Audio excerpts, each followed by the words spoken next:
Hey y'all, how we doing? Shout out to Bear Nation for tuning in for another episode of the Bear Necessities of Entrepreneurship, a podcast for the entrepreneur-minded, created by entrepreneurs, discussing the real stories that give you the tools to overcome challenges and stay true to your real self.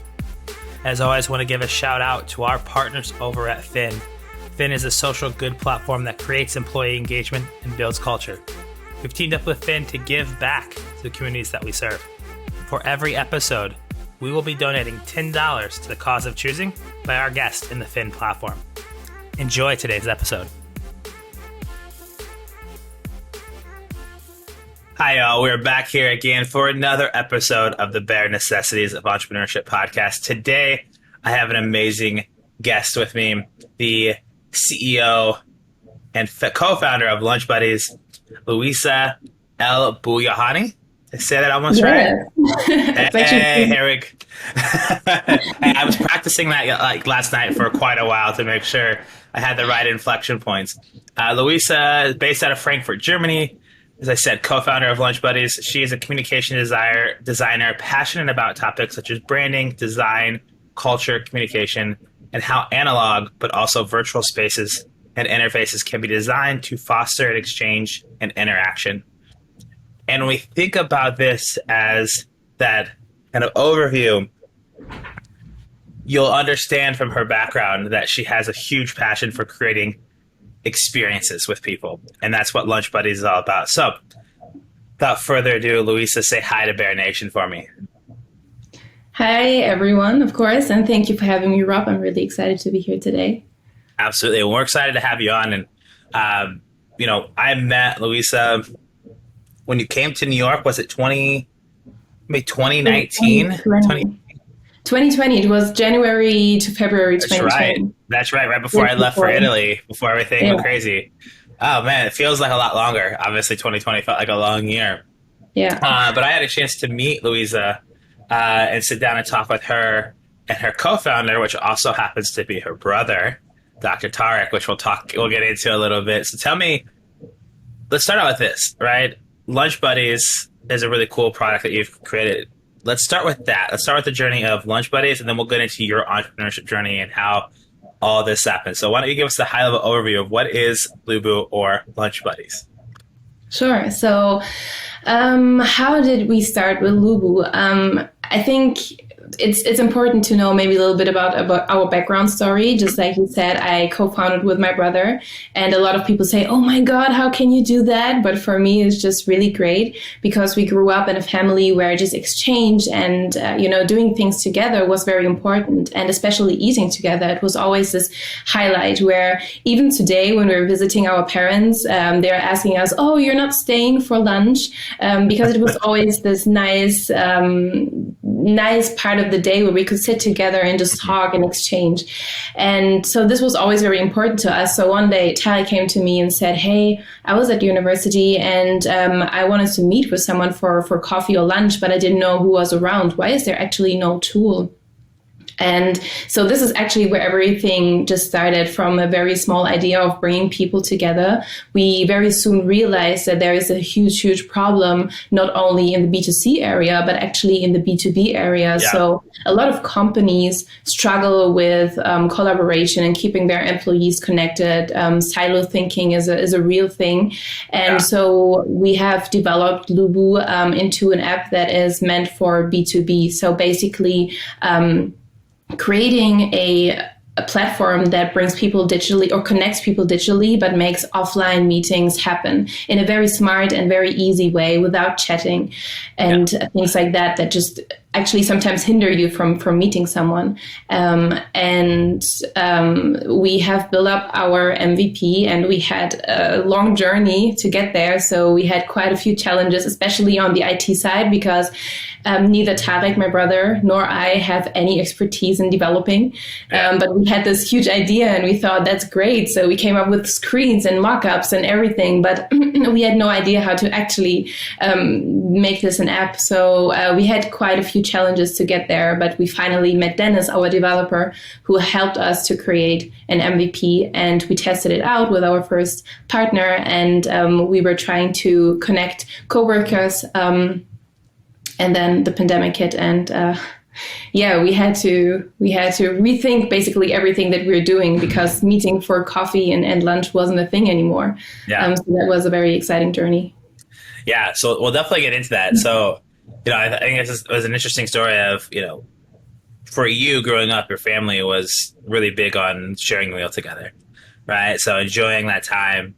And I get that. I mean, my family is big on sharing a meal together too, but I grew up with a twin and two younger brothers. So sharing a meal meant, who can eat the fastest to get more food. Because once the food hit the table, it was open game. It was open game. Then we would hang out and like relax after everyone, scarfed down.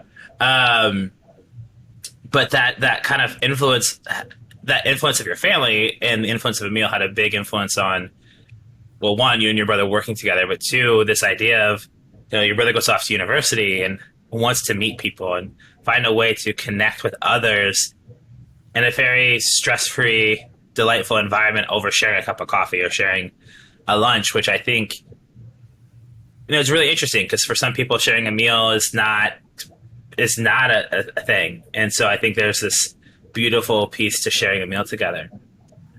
Yeah, I mean, what we have realized is that it's not really about sharing a meal together at the end of the day. Mm-hmm. I have connected with so many people for a coffee, or nowadays a virtual coffee. And at the end of the day, we didn't even drink a coffee, but we were just exchanging. And this is really the essence of what we really want to accomplish with that. Just getting, fostering exchange really over a very spontaneous or in a very spontaneous way. Yeah.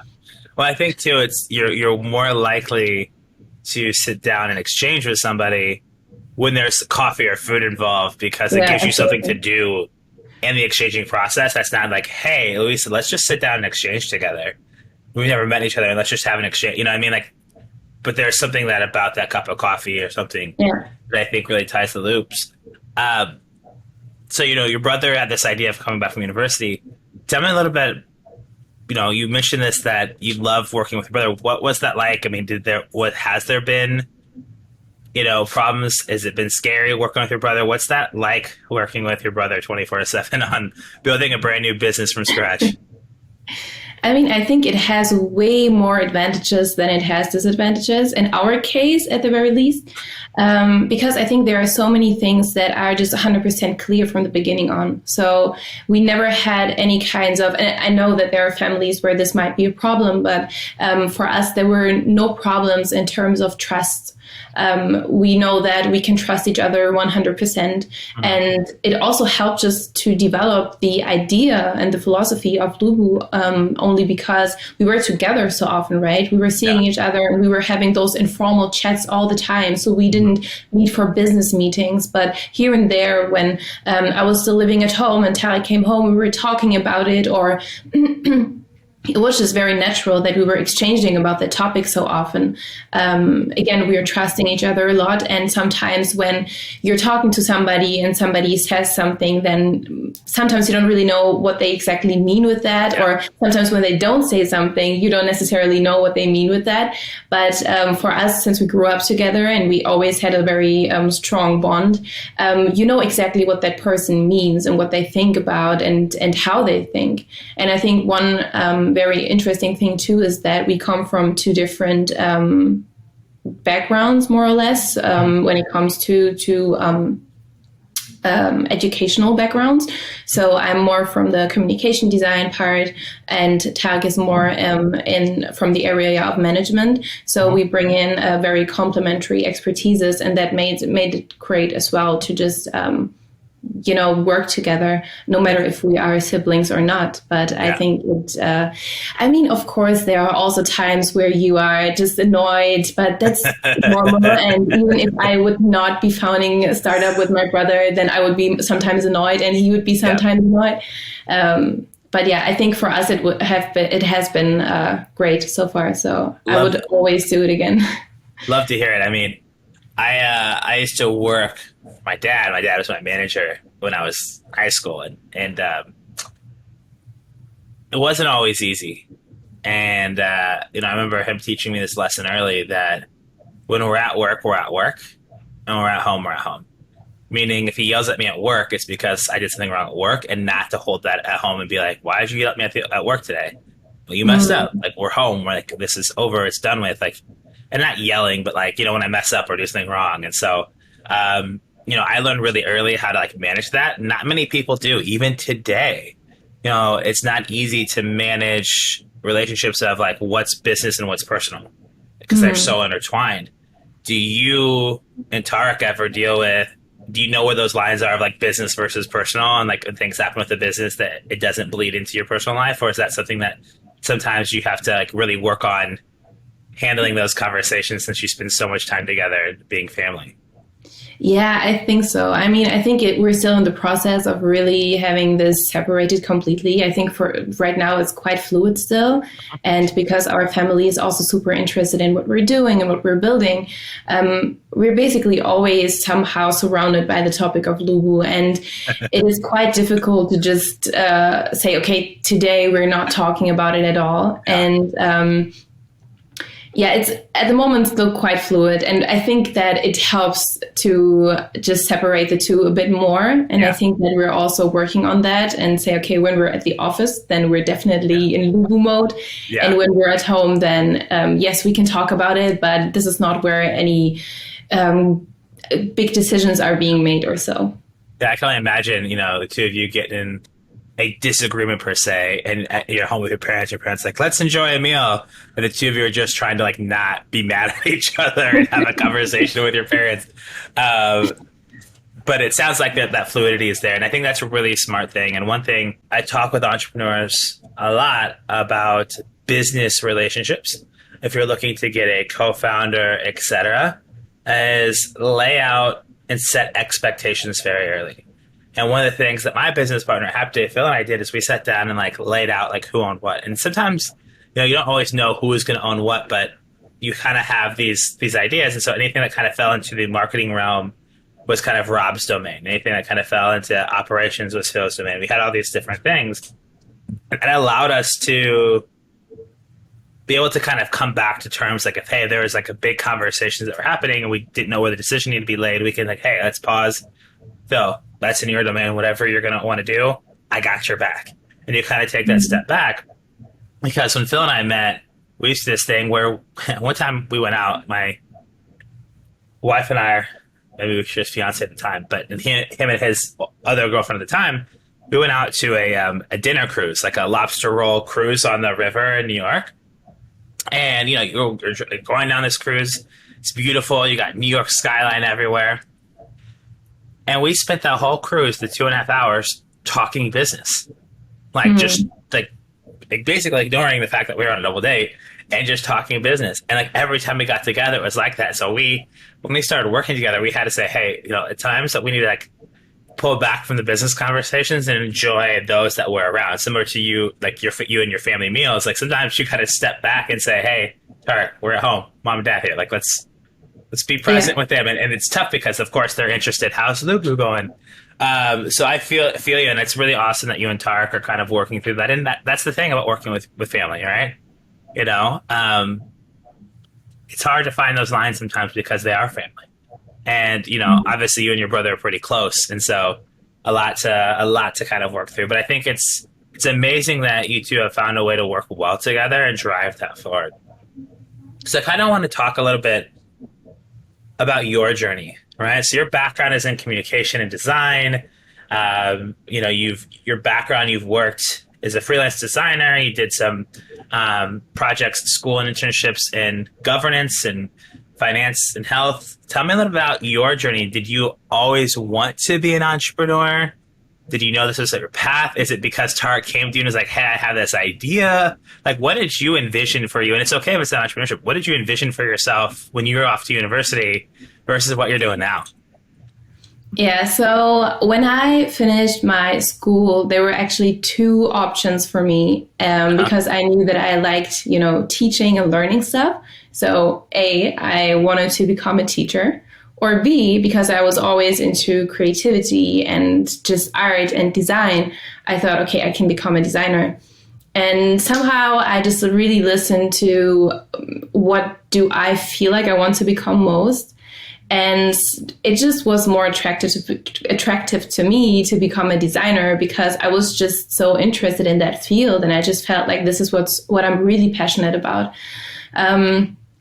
Without thinking about where am I going to end up at? Am I going to work in an agency, or am I going to be somehow a freelancer or whatever, right? So even those two options, becoming a teacher and becoming a designer, would have also could have already decided my path a little bit, because being a teacher, you can become an entrepreneur, of course, but it's not really the most obvious thing, or becoming a freelancer. And but I didn't really think about that. And then during my studies, I actually met my best friend, and she was self-employed during her studies because she had to earn the money while studying to actually pay the university. And she was self-employed. She was working as a freelancer, and she always made it look so simple and so easy. And it just totally take away the fear that I had, because I also come from a family where it wasn't a thing being self-employed. My dad, for example, he's working on a lot of projects on his own, and he's very passionate about it. But my parents, they were always, just having, I would say, more traditional careers. And I didn't grow up in a way, looking at somebody who was a freelancer or self-employed. So I really started learning that from my best friend. And when I was during my studies, I would say in the mid of my university time, she told me, hey, why don't you just try and use the skills that you already have and start working for people. And that's actually what I did, because I also wanted to find out how is it to work for people out there, because what we're doing at university is actually quite free and maybe a little abstract too. But how is it to really work hands-on on projects for real people and real companies? So that's what I did. I started working for my own small clients during my studies. And this is how I could already, just look into how is it to be a freelancer. Yeah. And at the end of my studies, then Tarik had the idea, or the very first very first idea about LuBu. And so it just went very naturally. By the end of the studies, I was already involved into the first ideas of LuBu. And of course, as a small startup, being bootstrapped, it was important having an income, but having it in a way that you can really decide in a very flexible way about your time. So that's why it was very clear to me that after my studies, I'm going to be a freelancer and do my design projects, because this is something that I will always be very passionate about. Yeah. And then also work on LuBu and just become an entrepreneur in that field. And somehow I'm also a teacher now, so that's really great, because I'm also mentoring startups and entrepreneurs in the fields of branding and design. And I think this is the best combination I could have ever thought about, which I didn't think about before, but now I can teach them about things that I'm very passionate about. Or try to share some knowledge, not necessarily teach them, but try to share some tips and tricks and try to help them in those fields. So I think, this is really how I became an entrepreneur and how I stumbled into being self-employed and being a freelancer. That's amazing. I mean, it's kind of interesting, because we all have that one friend that makes either entrepreneurship or freelance look easy. And then you get into like, this shit is hard. And I think it's really interesting that it's like, hey, freelance is a chance for you to make some money, to go into your passion, to practice, to learn. You had, an amazing best friend who helped get you into this idea of, hey, I could work for myself. Because that's not your family background. Like, that's not, you didn't grow up in a family of entrepreneurs. Like, hey, you're going to start your own business. Like, no, I'm going to go work and do my career thing. And one thing I love, and part of the Bear Nation, we love nonlinear career paths. And those that listen to the show regularly kind of know my story. And it's all over the place. I fell into entrepreneurship through going to a master's degree, which I don't never have done if I had met my now wife, and like all these different things. And funny enough, one of the first jobs I ever remember wanting to do was actually be a history teacher. I love history and I love teaching. but I could never remember the damn dates. Like I knew sort of the dates, but I could never remember like the actual dates and events. And like, but I love history. And as I get older and as I look at my career moving forward, one of the things that I am doing now, I got to teach and design a whole 3-week entrepreneurship course. And I'm in talks with universities in Milan, Barcelona, Rome, here in the States to go teach a 2-week entrepreneurship class that I developed and build. And like, that's what I want to do. I want to be a traveling professor later. So I have that same thing, but it's like, I never, like, that was kind of one of those things I wanted to do first, one of my first options. But then it's like, I watched Mad Men, fell in love with Dom Draper, wanted to get into advertising and sales, the marketing. It's like, the thing is, this arc of your career doesn't have to be linear. And if you are passionate about something, those passions will come out and opportunities will arise for you to live those passions. And it's like freelance started this idea that I could work for myself. Then Tarik has this great idea to start a business. I'm going to do both, which has led me into teaching, and it's come full circle. And that to me is like what I love about choosing to live a passion, right? Choosing to create business around a passion. So I want to get into, originally the company was called Lunchbuddies. It's now LuBu. Tell me a little bit the idea behind the name and the pivot. And, we were talking pre-show that you've had to pivot a little bit pandemic, and you mentioned that early. So let's talk about, your entrepreneurial journey to today. 2020 was tough for designing spontaneous in-person experiences. So tell me a little about the name, the change, the pivot, and kind of where does LuBu go from here in because I know future of work is a very big conversation at LuBu. So let's talk about that a little bit. Yeah, sure. So starting with the name, actually, we're called LuBu, but LuBu is just a short term of Lunchbuddies. And it just naturally happened that everybody was starting to call us Lunchbuddies. So, hey, there's Team Lunchbuddy or Lunchbuddies, or it just happened like that. But what we have realized, which is also something that Tarik and I are talking about a lot lately, is that with all the experience that we could gather while testing out our product, we felt like a lot of people really want to meet other people and want to connect. But most of the time, it's not necessarily about the lunch. It's rather a coffee match. So we were thinking, does Lunchbuddy is still the right name for us? But at the same time, I think Lunchbuddies just embodies this idea of people who like to be with each other. So we still like that name a lot, but we also try to refer to LuBu a bit more often because it's more, you don't necessarily think about something directly when you hear it. And that makes it easier for us to also just, position our product at the moment.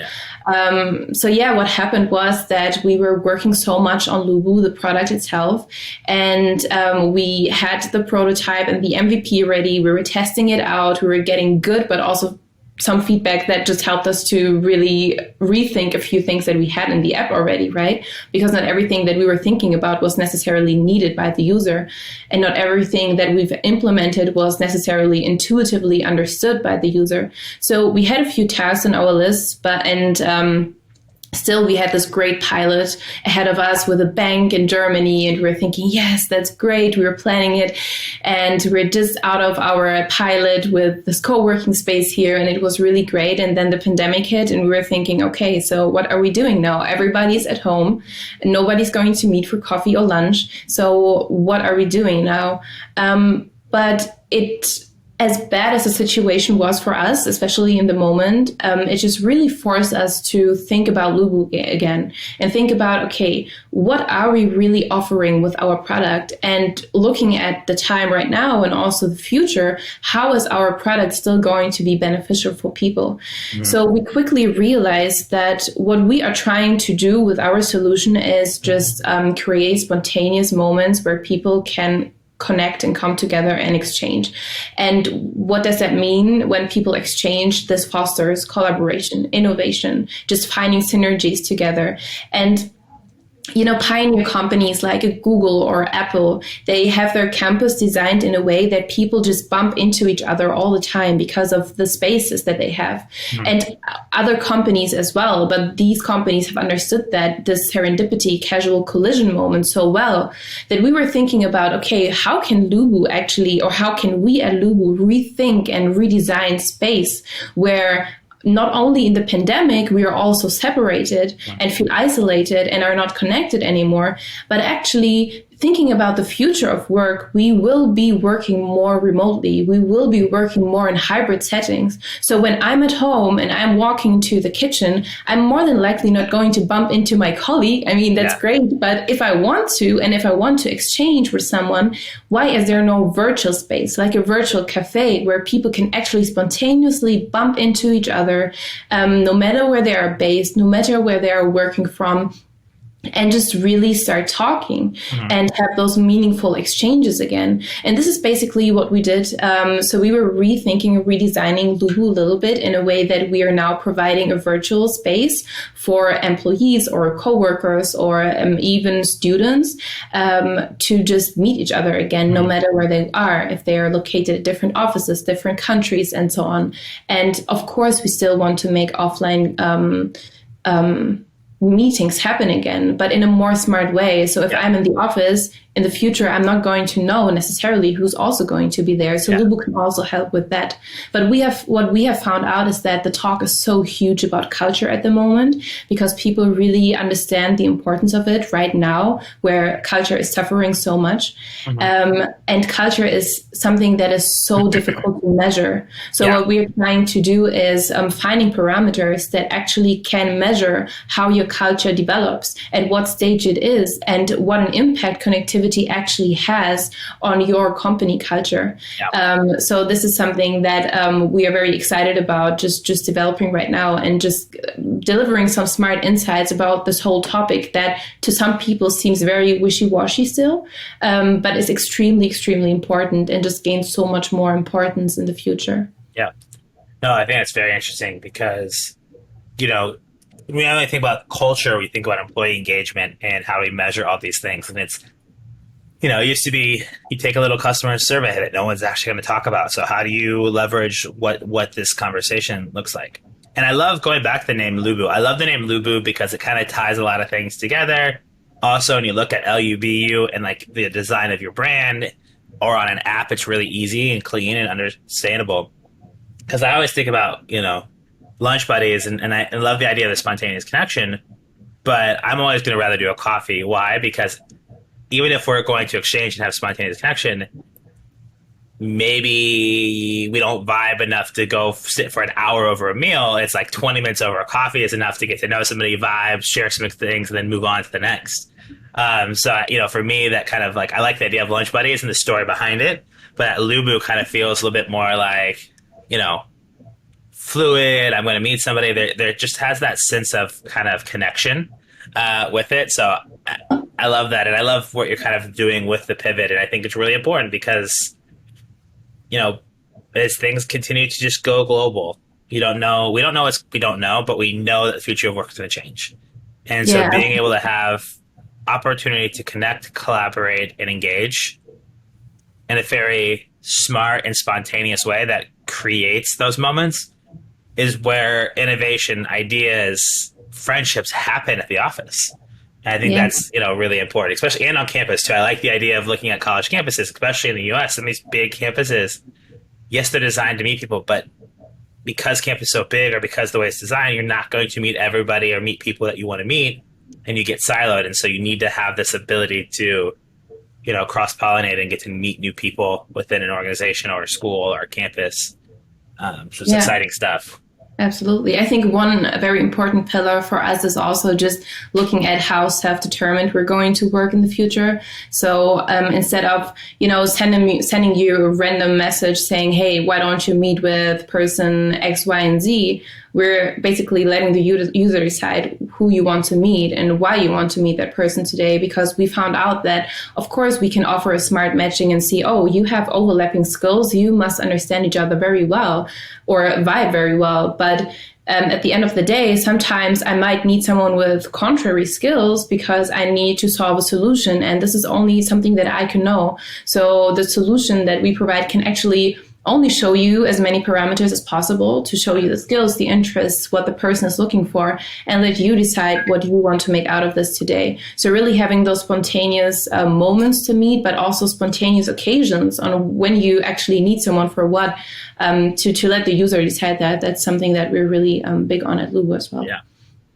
So, I'm excited about this. I think this is really cool, especially because of B2B solution versus like a B2C matching, because there's like something like 1.96 million apps on the App Store, right? Fighting for time and attention. You have things like, even like companies like Bumble got into Bumble Biz and Bumble Friendship, so a dating app into business relationships, into friendships, and all these things. And so when we think about where LuBu is going, how do you think that you're going to stand out for people's time and attention in this future of work, in an app-based world where we all have hundreds on our phone and actually being able to use it?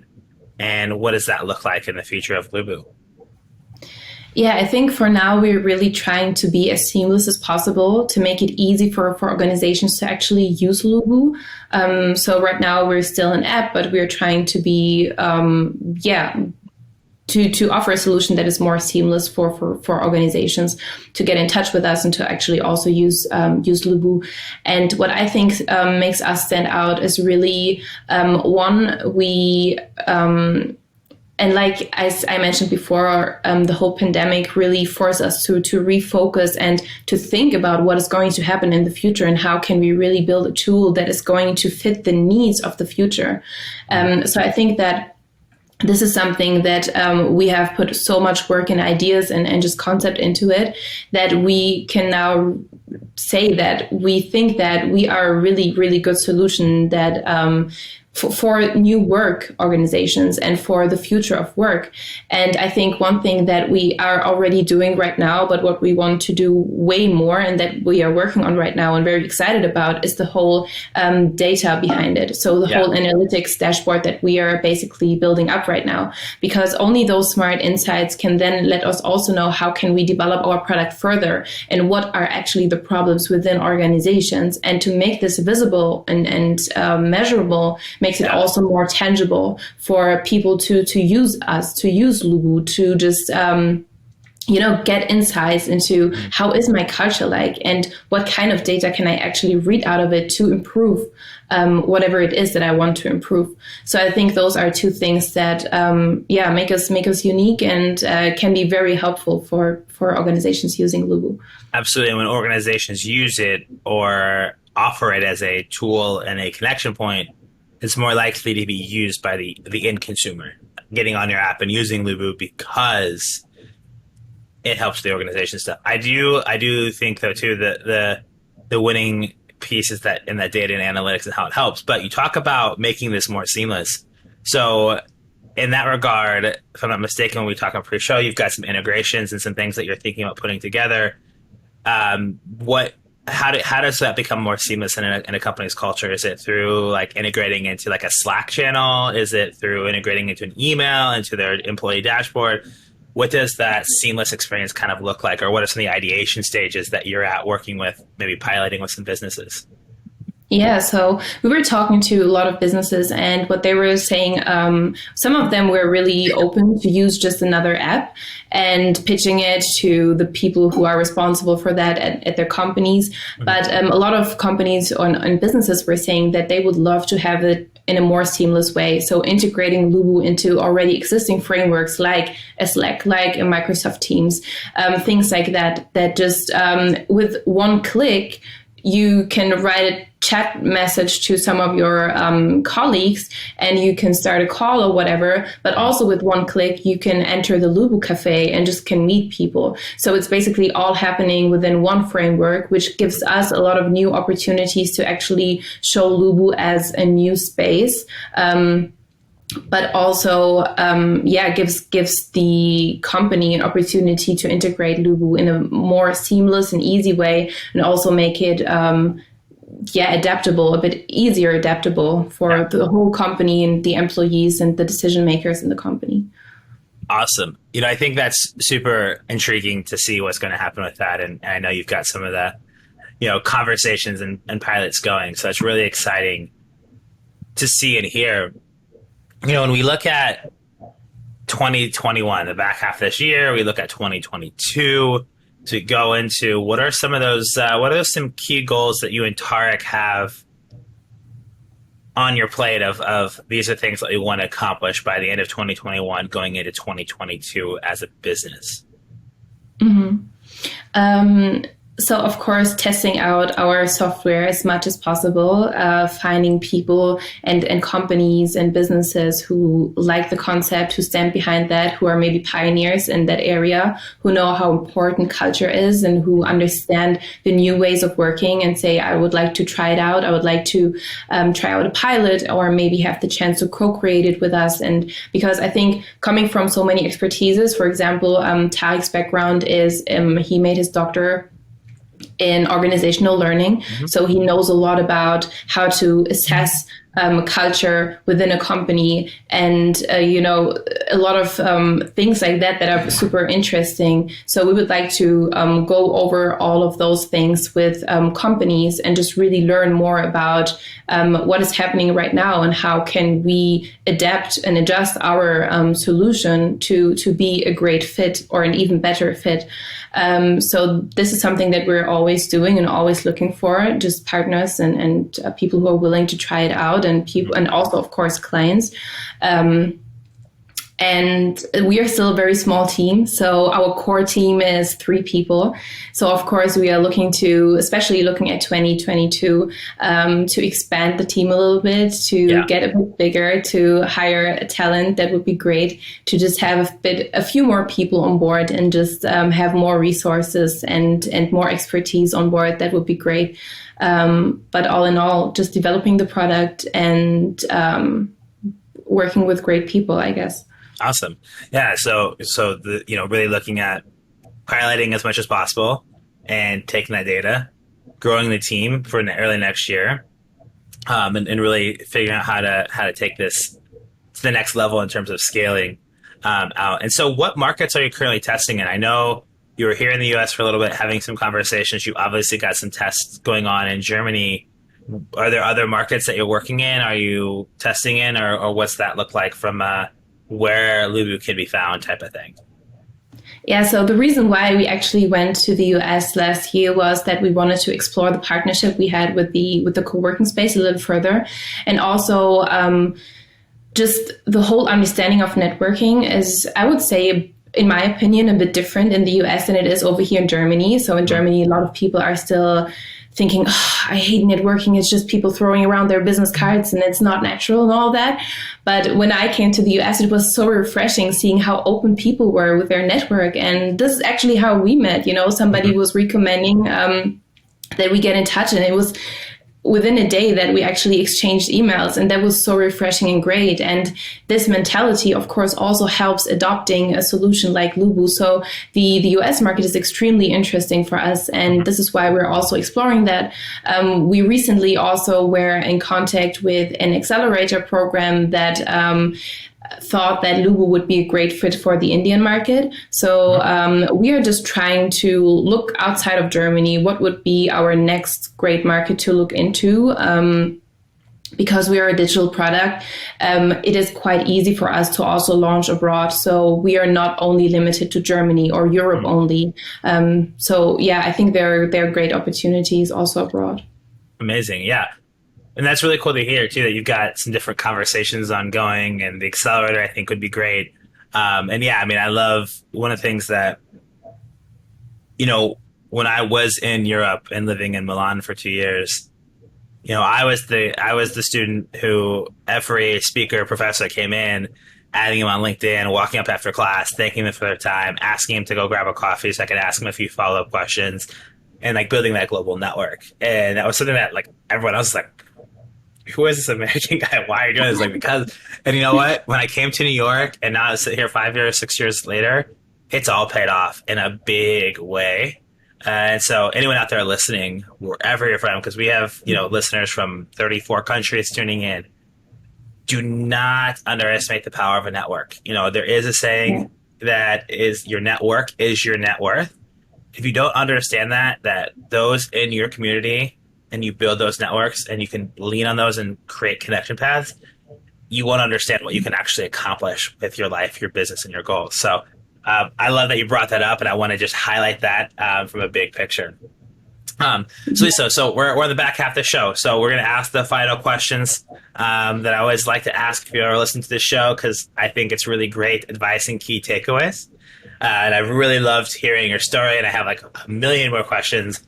And I think one of these days I'll have to bring you and Tarik back on and get the brother-sister dynamic going on in a conversation. Maybe I'll bring my twin brother in and you can figure out which one of us is who. Cool. We can have a conversation back and forth. So, being a millennial entrepreneur yourself and going through this, what advice would you give a millennial entrepreneur, a Gen Z entrepreneur, or anyone who's entrepreneurial-minded thinking about getting into entrepreneurship? So since we were talking about network, I think this is a tip that I would give them. A lot of entrepreneurs are thinking about their products and services quite a lot, and they put so much focus on that. But I think what you really cannot underestimate is the power of networks. Just like you said, that for us, it was so helpful just pitching our idea and getting in contact with people, no matter if it was also other entrepreneurs, senior entrepreneurs, if it were potential mentors, investors, just supporters, to just really get feedback from them. And, having those people in your network can help you so much to just, throw your idea out there and just see how they react, get feedback, and also growing your network in a way that maybe someday you have a problem, but you don't know how to solve it, but you remember that you met someone somewhere. So you know that you can ask that person, and that person will actually help you solve the problem. So it's sometimes just knowing about the right person to solve a problem that you have, or sometimes being the person that can help somebody from your network to solve the problem. So I think my tip would be also focus on just growing your network with people that can be beneficial for you, that you can be beneficial for, but also just to exchange with them, no matter if there is something that you can get out of the conversation or not. Just be open and just be generous with what you can give to them as well. I love that last piece. Be generous with what you can give to others. Especially when I lived in Europe, I would send a connection request. I still do this. I send a connection request to people that I think would be amazing to have in my network that I've never met my entire life. And I talk with Europeans and they're like, you do what? Why would you ever connect with somebody that you don't know? Why do you follow an athlete's Instagram page? You never met that athlete? Because you want to consume their content. And when you start thinking like that and thinking like in terms of building your network and then being generous with your time, the flip side, I set aside a certain amount of time each week to set up calls with people that ask that don't mean this revenue, anything. It's advice, it's mentoring, it's coaching, it's whatever. And it's just free conversation, because the amount of things that I learn about myself, I learn about the market, the connections I make, the connections I pass, all turn into amazing things that come back tenfold. And so go connect with people. If you think that they could be beneficial to you, connect them. Who cares if you don't know them? Connect with them, see if you can't talk to them. I love that. And then be generous. Be generous with your time. Such an important lesson. And just don't also go into connecting with people with the intention of, I need to get something out of this, or he needs to be, or she needs to be a door opener for me. No, just exchange with them. Sometimes maybe nothing will happen, but sometimes 3 years from now, you will just stumble upon that person again on your LinkedIn feed or whatever, and there will be a very interesting point that you can both exchange on or so. So it's just really about being open and just engaging with people and just appreciating those people and also their time, and just, again, being generous with your time, being generous with the tips and tricks that you can maybe give them. And as you also said, I really, really think that this is a great point. You learn so much about yourself. When you see people asking you for advice, you learn about what you're actually good at. Mm-hmm. Where do people need your feedback on? And this gives you so much, not only being able to help, but also to just personally or career-wise, maybe also from a business perspective, grow. Yeah. we always look at networking as an instant ROI, and networking is not instant ROI. It's Yeah, lifetime value. Like from a exactly. business perspective, networking is lifetime value. The LTV of your network is huge. I love that. What's a book, resource, show, or piece of content you would recommend right now? Probably not that surprising. Never Eat Alone by Keith Ferrazzi. And he's also talking about why networking, in a way that we're talking about it too, the whole generosity aspect and all of it is so important, and why this is basically a fundament for growing personally, but also in your business life, or even being successful if you want to Love even that. think about that. Yeah. I'm gonna have to put that on my list. The reason why I always ask this question is that I want my reading list to get long. The problem is that I've been getting so many great advice books that my reading list is now longer than I ever thought it was going to be. So I got some work to do. What do you think your superpower is? I love asking people this. What is your superpower, Lisa? I think that's a very difficult question, to be quite honest. But I think my superpower is pretty much linked to my passion as well. So just transforming ideas into visual concepts, and either it's for our own project or our own startup like LuBu, where we have to rethink and redesign space, but also just guiding creators like entrepreneurs or startups to really help them bring this sometimes abstract idea into very cohesive visual concepts. I think this is where I'm good at and where I really find my passion in.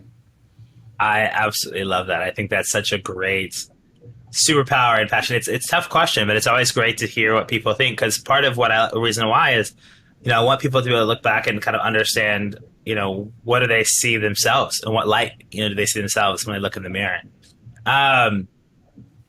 So, as we close this out, where can our listeners find you? How do they get in touch with LuBu and Luisa? Where should they be connecting to? Instagram handles, LinkedIn? Where are we finding you at? Well, on LinkedIn, you can just simply follow LuBu Lunchbuddies. But as we were talking about connecting and just exchanging, so you can find me, Luisa. Probably you have to look for the LuBu page, because my last name is quite difficult to remember. But you can find me under my name and just send me a request. Just meet me for a virtual coffee, just to exchange and talk. I mean, I'm always open to connect. So if you would like to do that and just have a very nice talk, spontaneous talk over a virtual coffee, then I'd be very happy to. Yeah, well, I will make sure to put your LinkedIn link in the show notes if you want to connect. It's really easy, because El Bouyahyani is tough to find and spell. So I will make sure to put that in there. And then, I'll also drop Tarik's in there, because I think, we didn't get a chance to talk a lot about Tarik. But for those listening to this episode, you think Luisa is awesome. Tarik is just as awesome, from a very different background, but the two of them are a dynamic duo. And Tarik is the same generosity with his time, always open to connect and have great conversations. In fact, when I think I first talked to them, it was such a good conversation. Like, Tarik was called in virtually. Luisa was in the office, and we sat there for about 2 hours and had a conversation that was supposed to last like 35 minutes of the time. So they're both great and super open. So I'll make sure to drop Tarik's info in there as well. And absolutely. Maybe a fun fact, sometimes when I'm meeting people just randomly for virtual coffee, sometimes Tarik is with me as well. So you will always find us together anyway. That's surprising. That's surprising. So if you show up to a virtual coffee with one or the other, you might get both. So just be prepared. Yeah, exactly. But sometimes I'm just sending a message like, hey, would you mind? Because we're together anyway. And, Yeah. And most of the time, it just really turns out always super great. So I love that. I think that I should start doing that with my twin, but I think I'd freak people out, because I'd look on the screen and not know who is who. And then to my listeners, if you have a community that is of people or within your organization that you want to connect, LuBu is offering 3 exclusive pilot slots for pioneers in the U.S. market to level up their culture and social connectivity. So if you are interested in the U.S. market and you have a business and you would love to learn a little bit more about piloting LuBu in your company, make sure you connect with Tarik and Luisa, or you can shoot me a note. You have my contact info. I'll make the connection. But let's rally Bear Nation to see if we can't help test this product, give some great feedback for Luisa and Tarik and LuBu. Luisa, thank you so much for sharing your journey and being a part of the show here today. Tell Tarik I said hello, and we'll definitely have to bring you back, and the three of us should get together for a virtual coffee here soon. Absolutely, we should do that. Thank you for your time, and I was very excited to be here, and I'm still very excited about re-listening when it's out there. Oh, we're excited. I will let you know once we get that rolling and get it out. And to Bear Nation, thank you for tuning in again. Until next episode, stay well. Bear Nation, once again, thank you for listening to the Bare Necessities of Entrepreneurship. If you enjoyed this episode, please subscribe and leave us a review. And until next time, take care.